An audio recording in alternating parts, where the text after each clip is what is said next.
এবার বুলডোজার চলল বহরমপুরে, গুড়িয়ে গেল সারি সারি দোকান। বহরমপুর বাস স্ট্যান্ড সংলগ্ন এলাকায় যারা ফুটপাতে ব্যবসা করছিলেন তাদেরকেই সরে যাওয়ার নির্দেশ দেওয়া হয়। প্রশাসনের দাবি, অবৈধভাবে এই দোকান ঘর নির্মাণ হয়েছে।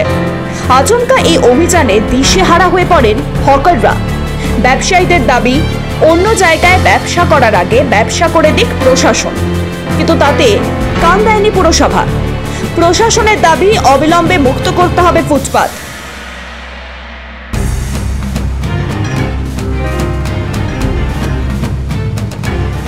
আপনারা জানেন যে বিগত দিনেও আমাদের বাস স্ট্যান্ড এরিয়া এবং শহরের বিভিন্ন জায়গাতে একটা ড্রাইভ দেওয়া হয়েছিল, যেখানে ফুটপাত বা আপনারা নিজেরা এখন দেখতে পাচ্ছেন যে ড্রেনগুলো একদম ক্লগড হয়ে গেছে। এই যে দোকানগুলো আছে, দোকানের প্রত্যেকটা দোকানের পেছনের দিকে জায়গা আছে, সেই জায়গাটা ওনারা ব্যবহার না করে ওনারা পুরোটাই চলে আসছে ফুটপাতের উপরে, যেখানে সাধারণ মানুষের অসুবিধা হচ্ছে। আমরা আজকে এখানে এসে, আমাদের এখানে পুলিশের তরফ থেকে আছেন, আমাদের মিউনিসিপ্যালিটি থেকে আছেন, প্রত্যেকে আমরা যারা বিভিন্ন প্রশাসনিক জায়গাতে আছি প্রত্যেকেই আমরা আছি এখানে। তো আজকে ওনাদেরকে আমরা বলে গেলাম যাতে ফুটপাথটা ক্লিয়ার করতে, এবং আগামী দিনে যদি দেখি একই রকম অবস্থা আছে আমরা আবার এই ড্রাইভ নেব, এবং যাতে ফুটপাথ এবং তার পাশাপাশি আপনারা দেখতে পাচ্ছেন ড্রেনগুলো পুরো ক্লগড হয়ে গেছে, ড্রেনগুলোকে যাতে যতভাবে পরিষ্কার রাখা যায় তার ব্যবস্থা আমরা করব।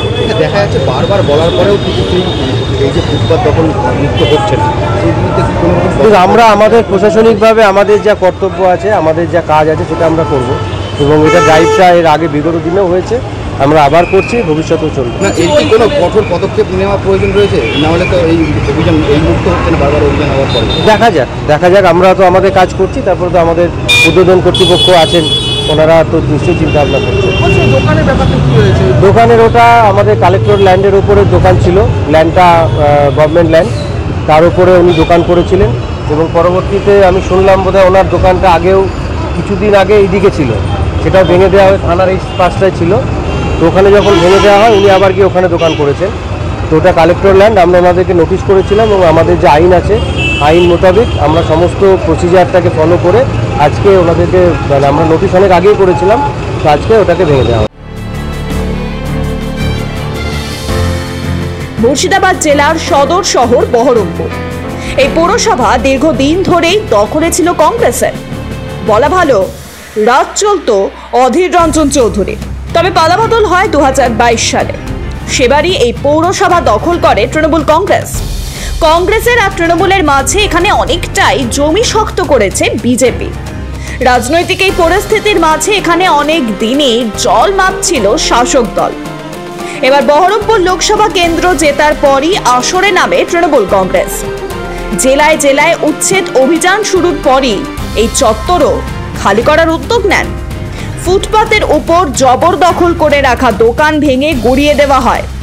স্থানীয় মোহনা বাস স্ট্যান্ড সংলগ্ন এলাকায় হকারদের হুঁশিয়ারিও দেওয়া হয় যাতে তারা দখলে থাকা জায়গা ছেড়ে চলে যায়। বিরোধীদের আশঙ্কা, এই উচ্ছেদ অভিযানের পর নিজেদের কাছের লোকেদের বসানোর পরিকল্পনা নেবে নাকি শাসক দল। তাই বিকল্প ব্যবস্থার আগে পুরসভার উচ্ছেদের ফলে রাগে ফুঁসছে এলাকার হকাররা। ব্যুরো রিপোর্ট, মাধ্যম।